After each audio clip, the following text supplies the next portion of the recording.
Hello friends, welcome back to our YouTube channel Agriculture and GK. Myself Anjali Namdev and today we are discuss about cultivation of mung bean. So यदि आप हमारे channel में नए हैं, आपने channel को अभी तक सब्सक्राइब नहीं किया है तो आप हमारे चैनल को सब्सक्राइब करें, वीडियो को लाइक करें और वीडियो को ज़्यादा से ज़्यादा शेयर करें। आज हम डिस्कस करेंगे कल्टीवेशन ऑफ मूंग बीन के बारे में। और यदि आपने अभी तक आप अपनी preparation ICAR, JRF, ASRB, net, SRF, ARS exams की प्रिपरेशन कर रहे हैं तो आप अपनी प्रिपरेशन को हमारे साथ स्टार्ट कर सकते हैं, जिसमें कोर्स का प्राइस 1000 रुपीज़ रहेगा। आपको PDF फॉर्म में नोट्स दिए जाएंगे, वीडियो लेक्चर्स रहेंगे, मॉक टेस्ट आपको प्रोवाइड की जाएगी और आपको अदर एग्ज़ाम्स के भी प्रिपरेशन कराई जाएगी। यदि आप इंटरेस्टेड हैं दिए गए नंबर पे कांटेक्ट करें।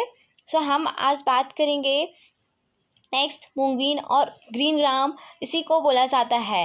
आपको क्वेश्चन आता है यहाँ पे, फर्स्ट क्वेश्चन ही आपको रहता है कभी कभी के which is also known as green gram, ठीक है। आपका ऑप्शन दे दिया moong bean, urad bean, red gram, है ना, सॉरी मतलब तो आपको या तो फिर आपको बोटेनिकल नेम दे दिया जाएगा। आपको जो मूंग बीन है उसको हम ग्रीन ग्राम भी बोला जाता है। आपका जो बोटेनिकल नेम रहता है मूंग बीन का या ग्रीन ग्राम का वो है बिगना रेडिएटा। आपका जो बोटेनिकल नेम है क्या होता है? बिगना रेडिएटा। जो लेटेस्ट बोटेनिकल नेम की बात करें जो आजकल चल रहा है वो है फैसियोलस ऑरियस। फैसियोलस ऑरियस इसका लेटेस्ट बोटेनिकल नेम है। और ये फैमिली तो नॉर्मली बात है लेग्यूमिनेशी फैमिली से बिलोंग करता है। इसका यूज़ हम लोग मूंग बीन क्या है? लेग्यूमिनस प्लांट है। इसका जो क्रोमोसोम नंबर है वो है 2n = 22 और ओरिजिन इसका जो है वो है इंडिया और सेंट्रल एशिया। इससे भी रिलेटेड बहुत क्वेश्चंस पूछे जाते हैं। ये जो 5 ये हैं पॉइंट्स ना, इनसे बहुत कभी कभी क्वेश्चन पूछ देते हैं कि इसका बोटेनिकल नेम क्या है, लेटेस्ट बोटेनिकल नेम क्या है, फैमिली किस फैमिली से बिलोंग करता है, क्रोमोसोम नंबर क्या है, ओरिजिन क्या है। और ये मेन एक क्वेश्चन बहुत अच्छा है कि which is hardiest crop among all the pulses crop. That means कौन सी सबसे हार्ड क्रॉप है पल्सेस क्रॉप में, तो आपका जो आंसर होगा वो होगा मूंग बीन, ठीक है। जो मूंग बीन है, जो मूंग बीन क्रॉप है, ग्रीन ग्राम क्रॉप है, वो सबसे हार्डिएस्ट क्रॉप है अमंग ऑल द पल्सेस। सारी पल्सेस क्रॉप में मूंग बीन सबसे हार्डिएस्ट क्रॉप के मानी जाती है। आप ये देख रहे हो, ये मूंग बीन का प्लांट है और ये क्या है? मूंग बीन की फील्ड है। आप यहाँ तक तो आपको में भी कोई डाउट नहीं होगा क्योंकि सिर्फ बोटेनिकल डिस्क्रिप्शन था इधर पे। फिर हम बात करेंगे नेक्स्ट इसका प्रोटीन परसेंट। ये क्या है? लेग्यूमिनस प्लांट है, दलहनी फसल है, तो नॉर्मली केस में प्रोटीन जो है वो ज़्यादा ही रहेगा। जो इसमें प्रोटीन परसेंट होता है वो होता है 25%। इसमें जो फैट परसेंट है वो होता है 1.3%। जबकि इसमें जो फाइबर कंटेंट है वो होता है 4.1%। इसमें फाइबर प्रेजेंट रहता है। फिर बात करेंगे कार्बोहाइड्रेट का। आपका जो कार्बोहाइड्रेट है वो 55 to 60% इसमें कार्बोहाइड्रेट प्रेजेंट रहता है। 55 to 60% कार्बोहाइड्रेट रहता है। प्रोटीन 25%, फैट 1.3%, फाइबर 4.1% और कार्बोहाइड्रेट रहता है 55 से 60% तक रहता है। फिर आपकी बात करोगे जो इसकी सोइंग डेप्थ है वो 2 सेंटीमीटर या कभी कभी 3 से 4 सेंटीमीटर इसकी सोइंग क्या होती है? डेप्थ होती है घर पे, ठीक है। ये भी आपका क्या है? इसका डेप्थ जो है मूंग बीन का डेप्थ होता है 2 सेंटीमीटर या तो 3 से 4 सेंटीमीटर तक की इसकी डेप्थ जाती है।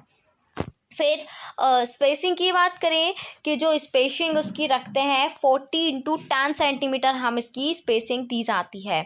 और क्रॉप ड्यूरेशन मतलब कि जो फसल है वो कितने दिनों में तैयार हो जाती है, तो इसके लिए 65 to 70 डेज लगते हैं, क्रॉप ड्यूरेशन आता है। ये है आपका मूंग बीन, यह आपका मूंग बीन का सीड। आपने इसको देखा होगा, घरों में दाल बनती है मूंग की दाल जिसको बोलते हैं ना, इसको ग्रीन ग्राम भी बोला जाता है। फिर आपका जो सीड रेट है वो है खरीफ और रबी। हम लोग बहुत अलग अलग सीज़न में लगाते हैं, ठीक है। यदि हम खरीफ में लगा रहे हैं मूंग बीन को तो उसकी जो हम सीड रेट है वो हम रखते हैं 12 से 15 किलोग्राम पर हेक्टेयर।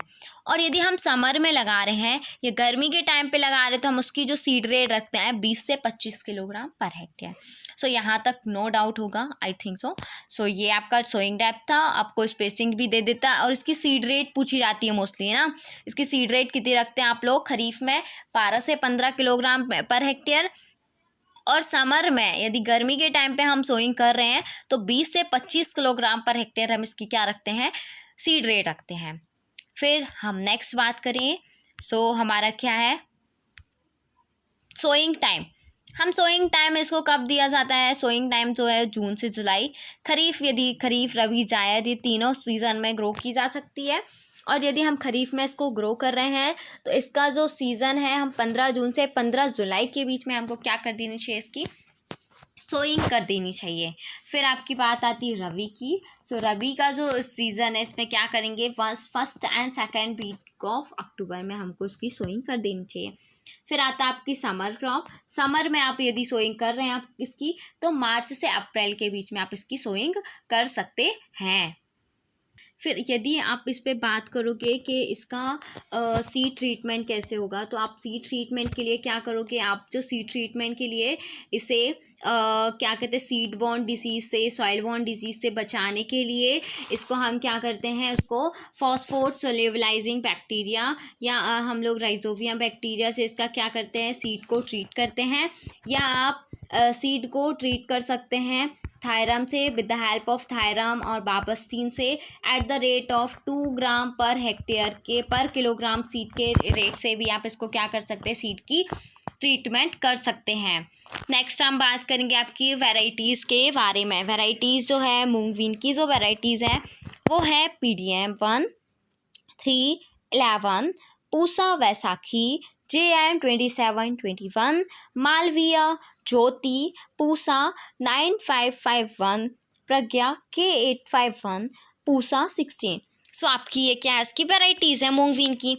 यदि हम बात करें कि ऐसी कौन सी वैरायटीज़ हैं जो समर में ग्रो करने वाली हैं, तो जो समर वैरायटीज़ हैं, समर की जो वैरायटीज़ हैं वो है पूसा वैसाखी, PS16। आपकी 2 वैरायटी है जिससे आप क्या कर सकते हो? समर में यदि मूंगवीन ग्रो करना है तो आप इसका समर सीज़न में ग्रो कर सकते हो, पूसा वैसाखी PS16। फिर आपकी नेक्स्ट वैरायटी आती है म्यूटेंट वैरायटी। म्यूटेंट वैरायटी जो है पंत मूंग MUM2CO4। आपकी ये क्या है? म्यूटेंट वैरायटी है। फिर आती है अर्ली मैच्योरिंग। अर्ली मैच्योरिंग मतलब कि जल्दी मैच्योर होने वाली वैरायटी कौन सी है? आपकी जो पूसा वैसाखी PS16 K851। सो पूसा वैसाखी और जो PS16 है वो तो समर वैरायटी भी है और इसमें एक एक्स्ट्रा आ गई है K851। मतलब आप बोल सकते हो कि जो समर वैरायटी है वो क्या है? अर्ली मैच्योरिंग वैरायटी भी है, ऐसा भी बोल सकते हैं। एक इसमें एक्स्ट्रा आई है K851। फिर येलो बीन मोज़ेक रेजिस्टेंस, मतलब कि इसमें एक डिजीज़ लगती है येलो बीन मोज़ेक डिजीज़, जो कि वायरस के थ्रू लगती है। मोज़ेक वायरस आपने सुना होगा। सो इसकी जो रेजिस्टेंट वैरायटी है, इसके प्रति रेजिस्टेंट कौन कौन सी वैरायटी है कि ऐसी कौन सी ग्रो करें हम वैरायटी को ताकि इस डिजीज़ के प्रति ये क्या हो? रेजिस्टेंट हो। सो जो इसकी वैरायटी है वो पंत मूंग 3 और सम्राट बसंती, इसकी yellow bean mosaic resistance variety है। फिर नेक्स्ट आती है आपकी फर्स्ट मूंगवीन वैरायटी रिलीज़। सबसे फर्स्ट मूंगवीन वैरायटी कौन सी थी? रिलीज़ हुई थी वो T1 थी। और कब रिलीज़ हुई? ये 1948 में रिलीज़ हुई। सो इससे भी क्वेश्चन आता है कि फर्स्ट मूंगवीन वैरायटी कौन सी है और कब रिलीज़ हुई। सो आपका ये तो आप क्लियर हो गया कि 1948 में ये रिलीज़ हुई और फर्स्ट मूंगवीन वैरायटी है T1। फिर नेक्स्ट आपका आता है fertiliser management. So fertiliser management में नॉर्मली जो उर्दबीन है या मूंगबीन की बात करो तो without any fertilisation however optimum yield मिलती है हमको, ठीक है। फर्टिलाइज़र जो रेट रखेंगे ये तो फिर हम 45 किलोग्राम फॉस्फोरस और 20 किलोग्राम हम सल्फ़र भी देंगे तो बहुत इनफ है। अप्लाई हमको कब करनी चाहिए? सोइंग टाइम पे करेंगे, ठीक है। फिर आपका नेक्स्ट आता है इरीगेशन। इरिगेशन की बात करोगे तो irrigation is normally not required as crop season, ठीक है, कोइंसिडेंस विथ रेनफॉल। यदि रेनफॉल है, बरसात का टाइम है, तो हम क्या करेंगे, इरिगेशन तो उसको ज़रूरत नहीं पड़ेगी। लेकिन यदि हम और अदर सीज़न में लगाते हैं तो वन इरिगेशन बिफोर फ्लावरिंग, मतलब कि जो एक इरिगेशन है हमको वो कब देना चाहिए, फ्लावरिंग के पहले। And another at pod filling stage, मतलब कि यदि हम दूसरा इरिगेशन देंगे तो हमको पॉड फिलिंग, जब पोट फिलिंग होने स्टेज आ जाती है तब हमको वुड एंश्योर हेल्दी सीड के लिए हमको उसको क्या देना चाहिए, इरिगेशन देना चाहिए। Water logging in the field should be avoided at all cost. जो वाटर लॉगिंग स्टेज है, मतलब कि जो वाटर लॉगिंग, पानी जल भराव की स्थिति को हमें हमेशा अवॉइड करना चाहिए। वहाँ पे पानी कलेक्ट ना होने पर इसको हमें हमेशा अवॉइड करना चाहिए। वेल ड्रेन्ड सॉइल होनी चाहिए। फिर हम बात करेंगे ठीक है, फिर हम बात करेंगे वीड मैनेजमेंट का। सो जो इसके वीड हैं वो मोस्टली कैसे वीड हैं, एमेरैंथस विरिडिस, साइप्रस रोटेंडस, क्लोरिस बारबटा एक्सेट्रा, इसके बहुत मेजर वीड हैं। सो इसका यदि हमें क्या करना है, इसको मैनेज करना है, हमें इसको कंट्रोल करना है, तो क्या करेंगे, प्री इमरजेंस एप्लीकेशन यूज़ करना चाहिए। इमरजेंस आने के पहले जो एप्लीकेशंस हैं वीड के, वीडिसाइड है, हर्बिसाइड है, जो है पैंडीमिथाइलिन 3.3 लीटर को हमें 1 हेक्टेयर में देना चाहिए इरिगेटेड कंडीशन में। या तो हम 2.5 लीटर पर हेक्टेयर दे सकते हैं रेनफिट कंडीशन में। On 3 days after sowing using backpack, knapsack, rocker spray fitted with flat fan nozzle using 500 liters of water for spraying 1 hectare. After this, इसके बाद एक हैंड वीडिंग करेंगे 30 days आफ्टर सोइंग में, जो कि क्या देगा हमको, वीड फ्री एनवायरनमेंट देगा। Throughout the crop period EPOE application of क्यूजोल ethyl at the rate 50 gram active ingredients पर हेक्टेयर, ठीक है। एंड ये आप इसको दे सकते हो, और यदि आप इसको नहीं भी दे सकते हो, केमिकल का यूज़ नहीं करना है, तो आप उसमें होइंग कर दो, हैंड बीडिंग कर सकते हो। 15 to 20 days के इंटरवल में आप उसको क्या कर सकते हो, उसको हैंड बीडिंग भी दे सकते हो। फिर आपका नेक्स्ट आता है डिजीज़ मैनेजमेंट। सो डिजीज़ मैनेजमेंट में बात करेंगे। सो इसकी जो मेन डिजीज़ है वो है येलो मोज़ेक डिजीज़। मैंने आपको बताया भी था कि बहुत, ये जो देख रहे हो आप, ये क्या है, प्लांट है, ठीक है, आप इस पे देख रहे हो, this disease is cause by yellow mosaic virus. किससे कॉज होती है, ये मोज़ेक वायरस से। और ट्रांसमिट किससे होती है, वाइट फ्लाई से। ये क्या होती है, ये वाइट फ्लाई से ट्रांसमिट होती है। अब हम इसके बात करेंगे कि इसको मैनेजमेंट कैसे कर सकते हैं, कंट्रोल करने के लिए। आप देख रहे हो ये येलो मोज़ेक पूरी लीफ में क्या हो गया है, येलो बीन्स हो गए हैं। सो आप ये देखते जा रहे हो। डिजीज प्लांट जो है हमको should be rogued out to prevent further spread of the disease. क्या हमको यदि एक आध दो प्लांट में ही हमको इन्फेक्शन दिखता है तो हमें उस प्लांट को उखाड़ कर फेंक देना चाहिए इस डिजीज़ के प्रिवेंट के लिए, स्प्रेड से बचाने के लिए। In order to white fly के हमको वाइट फ्लाई का यदि आपको प्रिवेंट करना है तो आप क्या करोगे, इन्फेस्टेशन स्प्रे है उससे आप इंसेक्टिसाइड जो अवेलेबल रहता है आप उसको स्प्रे करके भी वाइट फ्लाई को कंट्रोल कर सकते हो। फिर आपका जो नेक्स्ट है लीफ क्रिंकल डिजीज़। तो आप देख रहे हो यहाँ पे लीफ क्रिंकल डिजीज़ दिख रहा है आपको। This disease is cause by leaf crinkle virus. ये भी जो डिजीज़ है लीफ क्रिंकल वायरस से डिजीज़ कॉज होती है। ये किससे ट्रांसमिट होता है, एफिड जो होते हैं, एफिड्स से ये क्या होता है, ट्रांसमिट होते हैं। और जैसे वाइट फ्लाई हो गया, लीफ ऑफर हो गया, थ्रोसेप, ये क्या करेंगे, सक करेंगे एक जगह, दूसरा जगह जाके फिर सक करेंगे तो वो क्या बन जाएगा, क्रिंकल टाइप का स्ट्रक्चर बनने लगता है। सो ये जो इसके आपके ट्रांसमिट होते हैं वो एफिड, वाइट फ्लाई और लीफ ऑफर से ये क्या होता है, ट्रांसमिट होता है। फिर आप बात करोगे मैनेजमेंट का। So management, seeds from disease drop should not be use. जो सीड है, जो डिजीज ड्रॉप्स हैं उसको हमको क्या करना चाहिए, उसका यूज़ नहीं करना चाहिए। और हमें क्या करना चाहिए, treat the seeds with appropriate chemical before sowing. हम सोइंग के पहले क्या करेंगे, जो अप्रोप्रिएट केमिकल है उनसे हम क्या कर दें, सीड का ट्रीटमेंट कर दें ताकि उसकी डिजीज़ को कंट्रोल कर सकें। रोग आउट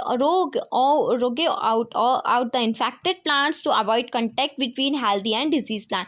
जो खराब रोग प्लांट्स बोल सकते हो हम उनको, कि जो इन्फेक्टेड प्लांट्स हैं उनको क्या करना चाहिए, अवॉइड करना चाहिए कि वो हेल्दी और डिजीज़ प्लांट के कांटेक्ट से दूर रहे, हेल्दी प्लांट के कांटेक्ट से दूर रहें, इसलिए हम उसको उखाड़ के फेंक देना चाहिए। गिव 1 फोलियर स्प्रे देते हैं हम इंसेक्टिसाइड का, dimethoate 30 AC at the rate 1.7 millilitre per hectare और 30 डेज आफ्टर सोइंग, या हम इसका इंसेक्टिसाइड का स्प्रे कर सकते हैं। फिर आपका जो नेक्स्ट डिजीज़ है वो है एंथ्रेक्नोज। आप ये डिजीज़ आप देख रहे हो, एंथ्रेक्नोज जो है occurs on several legumes crop में दिखाई देती है। Is the causal organism of the anthracnose affecting aerial plant part. जो ये जो एंथ्रेक्नोज डिसीज़ होता है वो एरियल प्लांट पार्ट, जो प्लांट के जो पार्ट है एरियल, उसमें क्या करता है, चाहे वो लीफ हो, स्टेम हो, उसमें क्या करता है, इन्फेक्टेड करता है। सो हॉट वाटर ट्रीटमेंट, हमको सीड ट्रीटमेंट देना चाहिए 58 डिग्री सेल्सियस 15 मिनट के लिए। Been found effective in checking the seed borne disease से हम इसको रोक सकते हैं। प्रपोर्शन जो सीड जर्मिनेशन है उसको इंक्रीज कर सकते हैं। सो हमको हॉट वाटर सीड ट्रीटमेंट देना चाहिए, ठीक है। सीड ट्रीटमेंट हम थायरम से कर सकते हैं 80% WP table powder at the rate 2 ग्राम पर लीटर, और कैप्टॉन का भी यूज़ करके कर सकते हैं। Spray the crop with any available fungicide, जो भी हमारे पास फंजीसाइड अवेलेबल है तो हम उससे क्या कर सकते हैं, उसको स्प्रे कर सकते हैं।